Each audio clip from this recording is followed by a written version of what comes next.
Dame Hadar, surprise, se souvint du passé où elle discutait avec Raikhan. Elle lui disait qu'en tant que grand roi, il devait protéger Tayyar, mais qu'elle avait encore du mal à voir son plus jeune fils, toujours aussi vulnérable qu'un nouveau-né. Raikhan la rassurait, lui disant de ne pas s'inquiéter, qu'il protégerait Hakan quoi qu'il arrive. De retour à la réalité, Raikhan ajouta qu'elle lui avait manqué. Dame Hadar, troublée, n'aurait jamais imaginé que l'ennemi puisse prendre l'apparence de Raikhan. Elle se mit à trembler, se demandant comment elle pourrait faire du mal à son cher fils, celui qui avait déjà autrefois péri. En le regardant, elle murmura qu'elle espérait ne pas en demander trop, mais il lui répondit de ne pas s'inquiéter, qu'il était simplement heureux de la revoir et qu'elle devait accueillir son fils, qui avait tenu sa promesse. Tremblante, Dame Hadar se réfugia dans ses bras, tandis que le shifter, déguisé en Raikhan, souriait secrètement. Soudain, Jilai entra dans la pièce, et, surpris de voir Raikhan, il se précipita vers Dame Hadar, poussant Raikhan. Il avertit Dame Hadar qu'elle ne devait pas se laisser tromper par la ruse du shifter et qu'elle devait penser au grand roi Hakan. Revenant à elle à la mention du nom de Hakan, Dame Hadar réalisa enfin la situation. Le shifter, frustré, murmura qu'il aurait pu en finir avec cette vieille sorcière s'il s'était rapproché un peu plus. Réagissant rapidement, Dame Hadar saisit la poudre de faucon noir attachée à sa ceinture et la lui lança au visage, forçant le shifter à révéler sa véritable forme. Gilet profita de l'occasion pour l'attaquer, qualifiant la créature de malfaisante, et d'un coup d'épée, il le mit hors d'état de nuire. Il conseilla ensuite à Dame Hadar de quitter cet endroit devenu dangereux. Elle acquiesça, et ensemble, ils s'éloignèrent. Plus tard, Dame Hadar s'excusa auprès de Gilet, admettant que même en sachant que c'était un shifter, elle n'avait pu se résoudre à nuire à l'apparence de Raikhan. Gilet la rassura, affirmant que ce n'était pas de sa faute, qu'il aurait probablement hésité lui aussi dans une telle situation. Il la remercia néanmoins d'avoir jeté la poudre de faucon noir, révélant ainsi la véritable nature de la créature. Avec un sourire, il lui dit qu'ils avaient encore beaucoup de chemin à parcourir et qu'il était temps de laisser le passé derrière eux et d'avancer. De l'autre côté de Tayyar, le chef religieux utilisait son pouvoir pour ériger une barrière protectrice autour de Titi et du bébé. Titi, inquiète, lui suggéra de se reposer un moment, rappelant que Gilet leur avait récemment fourni de la poudre de faucon noir capable de repousser les shifters. Elle mentionna que le chef religieux avait trop sollicité ses pouvoirs sacrés ces derniers temps.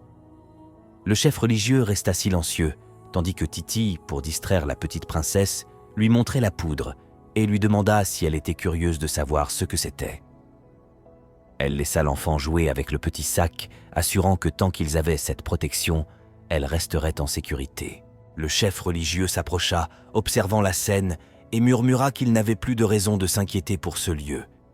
Titi, rassuré, le remercia, mais il demeurait préoccupé, se reprochant de ne pas avoir assez d'énergie pour ériger une barrière plus résistante. Soudain, un bruit à l'extérieur les interrompit.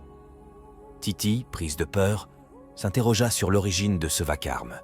Le chef religieux, résolu, lui ordonna de ne pas bouger et se proposa d'aller voir ce qui se passait.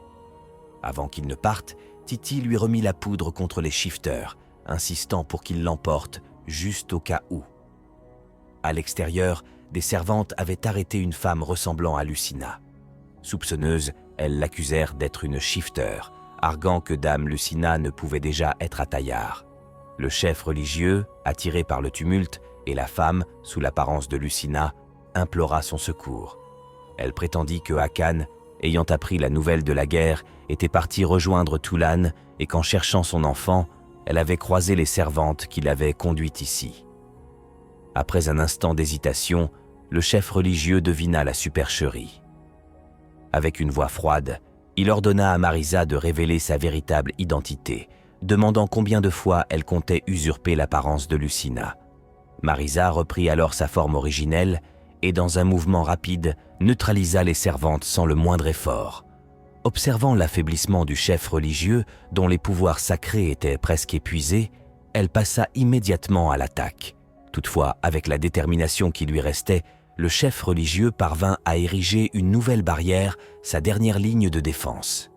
Marisa, implacable, lança une série d'assauts violents contre la barrière. Peu à peu, la protection sacrée se fissura et finalement, sous la force écrasante de Marisa, elle vola en éclats.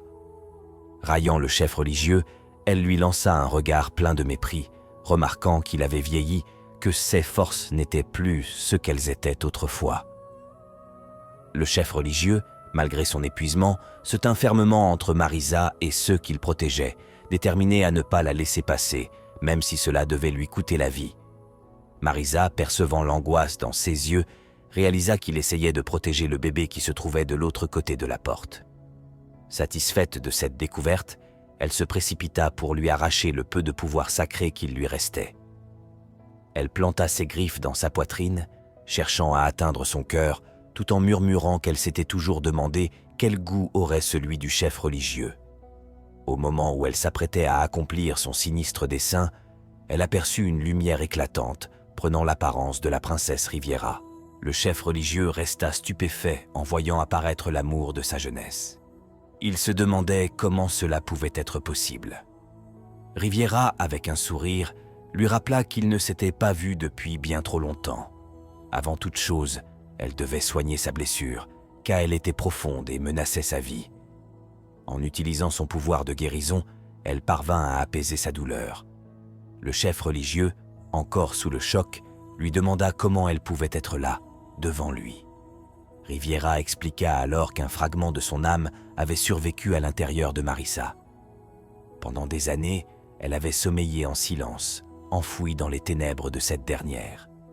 Mais lorsque Marisa avait transpercé le corps du chef religieux, leurs âmes avaient réagi, provoquant son éveil. Le chef religieux, toujours inquiet, s'enquit de l'état de Marisa. Riviera le rassura en lui expliquant que Marisa était temporairement endormie. Cependant, avant qu'elle ne se réveille, il devait s'assurer de détruire son corps une fois pour toutes. Perplexe, le chef religieux demanda, la voix tremblante, si elle disparaîtrait à jamais si Marisa venait à mourir. Riviera, avec douceur, lui sourit et l'appela par son prénom, André. Elle lui révéla que cette fin lui offrirait enfin le repos éternel qu'elle avait tant attendu. Son âme était restée ici bien trop longtemps, et il était temps pour elle de rejoindre l'autre côté. Les larmes aux yeux, le chef religieux avoua son désir de la garder à ses côtés. Riviera s'approcha doucement, essuya tendrement ses larmes avec sa main et murmura que son cœur restait aussi tendre qu'autrefois, malgré les années passées. Mais cela devait changer, car ils avaient une mission plus grande désormais. Lucina. André, encore plus ému, lui demanda si elle avait vu tout ce que leur fille avait accompli. Riviera hocha la tête avec fierté et répondit qu'il devait l'aider à accomplir encore plus. Pour cela, il devait tuer Marisa. En larmes, André murmura que c'était d'une cruauté insupportable de devoir se dire adieu de cette manière, après tant d'années passées loin l'un de l'autre, après tout l'amour qu'il avait gardé pour elle. La princesse Riviera prit doucement la main d'André, l'aidant à tenir l'épée sacrée qu'elle plaça délicatement contre son cou. Avec un sourire empreint de tristesse, elle lui murmura qu'elle était heureuse de lui confier sa fin. Submergé par la douleur, le chef religieux resta muet, incapable de prononcer un seul mot face à cette nouvelle perte déchirante. Riviera lui rappela que Marisa se réveillerait bientôt et qu'il devait se hâter. En larmes, il murmura que, comme toujours, elle partait avant lui, mais il la supplia de l'attendre de l'autre côté. Il lui promit que, dès que son rôle sur cette terre serait accompli, il la rejoindrait, pour qu'ils puissent enfin reposer en paix ensemble. Ensemble, ils enfoncèrent la lame dans la poitrine de Riviera. Alors que le corps tombait au sol, il reprit l'apparence de Marisa. Le chef religieux, désormais déterminé, utilisa son feu sacré pour réduire la dépouille de Marisa en cendres.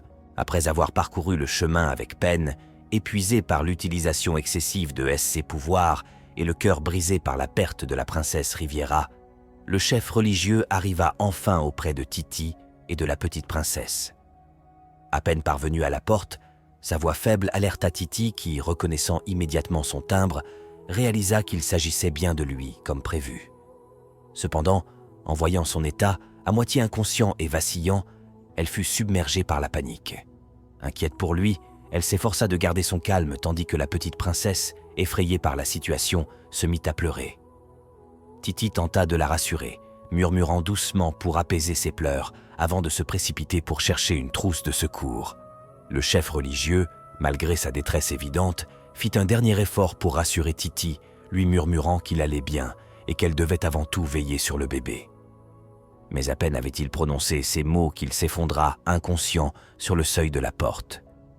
À l'extérieur, des bruits de pas et des voix de soldats se faisaient entendre, signalant leur arrivée. Le chef religieux, à moitié conscient et incapable de bouger, se demandait comment les soldats de Brion avaient pu retrouver leur position. Il se demandait si cela signifiait que la ligne défensive de Taillard avait été franchie. Titi, la voix tremblante, cria pour demander comment ils avaient trouvé cet endroit. Un soldat annonça qu'il y avait quelqu'un de gravement blessé. Lucina et Hakan, qui accompagnaient les soldats, accoururent immédiatement. Titi fut surprise de voir Lucina et le grand roi de Taillard en personne. En découvrant l'état du chef religieux, Lucina se précipita à son chevet et lui annonça qu'elle allait utiliser ses pouvoirs de guérison pour le soigner. Alors que Lucina utilisait ses pouvoirs, le chef religieux, épuisé, perdit connaissance. Quelques minutes plus tard, il se réveilla et remercia Lucina, lui assurant qu'il se sentait déjà mieux. Les soldats de Brion, témoins de la scène, étaient stupéfaits. Ils se demandaient comment il était possible que quelqu'un à Taillard utilise des pouvoirs divins. Le chef religieux demanda à Lucina comment Hakan, le grand roi de Taillard, en était venu à collaborer avec les soldats de Brion. En réponse, un soldat s'avança, ôta son casque et se présenta comme le prince héritier du royaume de Brion.